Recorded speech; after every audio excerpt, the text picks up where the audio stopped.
Hello guys, welcome back to my channel. तर हे आहेत बघा पांढरे घेवडे. तुम्हाला तरच माहिती असतील, प्रत्येक ठिकाणी वेगवेगळं असं नाव असतं. तर आमच्या इकडे याला घेवडे असे म्हणतात.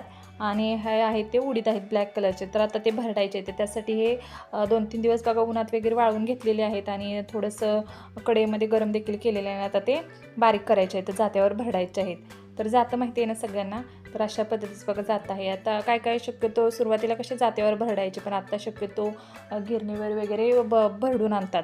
पण आता आमच्या घरी आहे जाते, त्यामुळे आता आम्ही जात्यावरच बारीक करते. तर आई बघा जात्यावर भरडत आहे.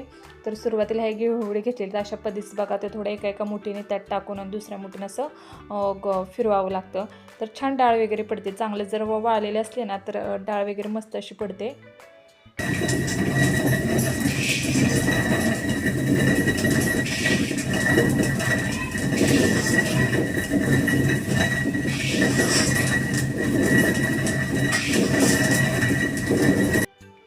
पाहिला ना जात्याचा आवाज कसा असतो, खडखड खडखड खड, काही बोललेलं कळतच नाही.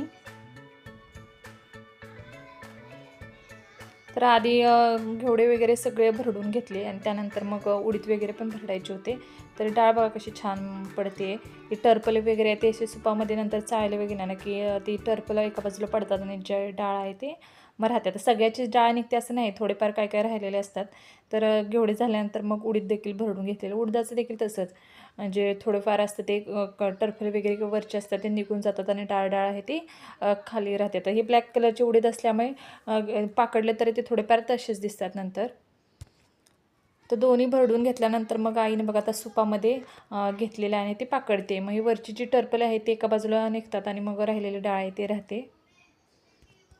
तर मला तर खूप आवडते अशी घेवड्याची डाळ. तुम्हाला आवडते का? किंवा तुमच्याकडे काय म्हणतात ह्याला ते कमेंटमध्ये नक्की सांगा. तर दोन्ही वगैरे नंतर पाकडून घेतल्यानंतर मग अशा पद्धतीचं बघा हे डाळ तयार झालेली आहे. मस्त लागते आमटी याची.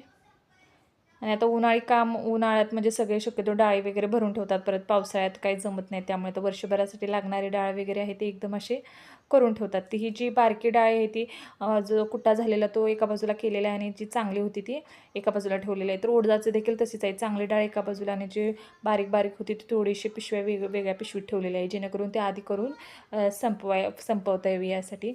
तर कसा वाटला आजचा व्हिडिओ ते कमेंट करून नक्की सांगा. आणि असेच नवनवीन व्हिडिओ पाहण्यासाठी प्लीज चॅनलला लाईक करा, शेअर करा आणि सबस्क्राईब करायला विसरू नका. थँक्यू.